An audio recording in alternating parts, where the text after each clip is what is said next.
कोल्हापूरमध्ये प्रशांत कोरेटकरच्या विरोधामध्ये शिवप्रेमी आक्रमक. कोर्टाच्या बाहेर कोल्हापुरी चपला घेऊन संतप्त शिवभक्तांची मोठी गर्दी. कोरेटकरला 7 दिवसांच्या पोलीस कोठडीची मागणी.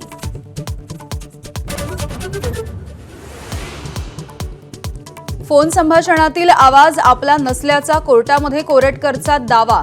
पोलिसांनी व्हॉइस सॅम्पल तपासलं नसल्याचाही आरोप. कोरेटकरनं कोणतंही सहकार्य केलं नसल्याचा सावंतांच्या वकिलांचं प्रत्युत्तर.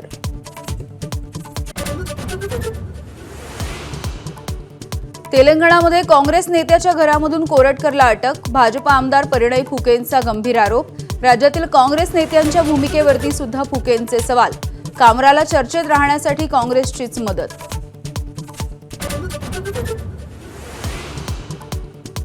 परिणय फुकेंच्या आरोपांना विजय वडेट्टीवार यांचं उत्तर.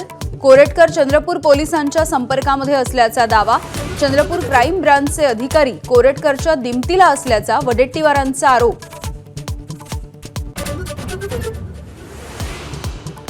बीडचे civil surgeon doctor Ashok Thorat यांचं कोरोना काळामधील अनियमिततेसंदर्भात निलंबन. आमदार नमिता मुंदडा यांच्या मागणीवरती आरोग्यमंत्री प्रकाश आंबेडकर यांची कारवाई.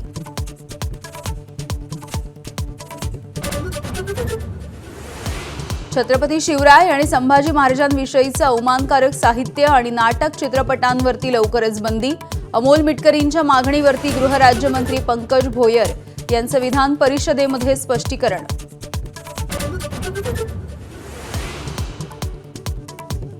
औरंगजेबानं संभाजीराजांना मनुस्मृतीनुसार देहदंड दिला. हुसेन दलवाई यांचं वादग्रस्त वक्तव्य. औरंगजेबाच्या आदेशानुसार तत्कालीन पंडितांनी मनुस्मृतीनुसार छळाची पद्धत निश्चित केल्याचा दलवाईंचा दावा. नागपूर दंगलीसाठी फक्त मुस्लिमांना जबाबदार ठरवून होणाऱ्या कारवाईचा निषेध. विधानभवन गेटच्या बाहेर मुस्लिम संघटनांचं आंदोलन.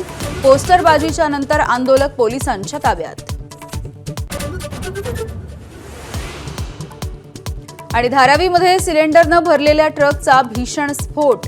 अग्निशमन दलाकडून 3 तासांच्या प्रयत्नानंतर आग आटोक्यात. सुदैवाने जीवितहानी नाही, मात्र अवैध पार्किंगचा मुद्दा पुन्हा एकदा ऐरणीवर.